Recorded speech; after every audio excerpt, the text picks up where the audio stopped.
সোণাৰীৰ পেট্ৰল ডিপোৰ কৰ্মচাৰী সন্ধানহীন কৰ্মচাৰীজনৰ নাম অজয় সিং। ভোজত দিচাং নদীৰ পাৰত উদ্ধাৰ মটৰচাইকেল। সোণাৰীৰ বানফেৰাৰ পেট্ৰল ডিপোৰ কৰ্মচাৰী আছিল অজয় সিং। বেংকত টকা জমা কৰিবলৈ গৈ সন্ধানহীন অজয়ৰ হাতত আছিল বুজন পৰিমাণৰ ধন, কিন্তু বেংকত অজয়ে জমা কৰে মাত্ৰ 40,000 টকাহে। অজয়ৰ মটৰচাইকেলখন ভোজৰ দিচাং নদীৰ কাষত উদ্ধাৰ। कहाँ का है वो? राजस्थान का है। यहाँ में कितना दिन से रहा? 3-4 साल से जैसा है।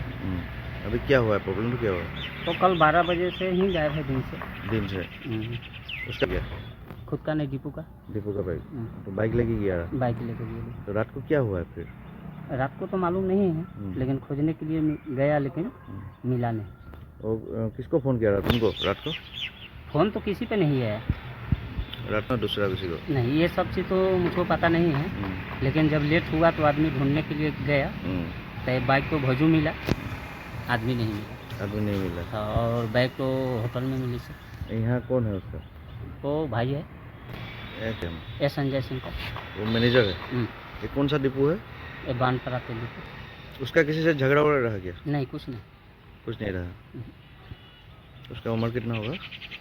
उम्र वही 22-23 साल होगा जैसे। কালি আমাৰ ইয়াতে এখন বাইক প্ৰথমতে উদ্ধাৰ হৈছিলে আৰু আমি জানিব পৰা মতে সোণাৰীৰ অঞ্চলৰে ল'ৰা, জনামতে কোনোবা এটা তেল ডিপোত তেওঁ কাম কৰে আৰু তেওঁৰ নামটো আমি জানিব পাৰিছোঁ যে অজয় সিং।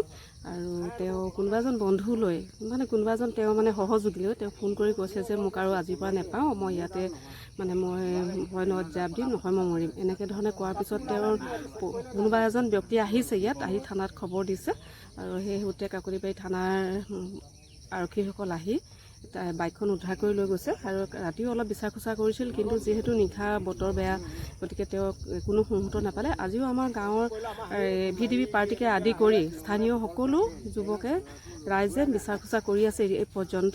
এতিয়ালৈকে কিন্তু ল'ৰাজনৰ কোনো মুহূৰ্ত আমি পোৱা নাই। জানিব পৰা মতে তেওঁৰ বয়স 22 বছৰ আৰু তেওঁৰ ঘৰ ৰাজস্থানৰ। দেউতাকৰ নাম বজৰং সিং আৰু তেওঁৰ নাম পুনৰবাৰ কৈছোঁ, তেওঁৰ নাম অজয় সিং।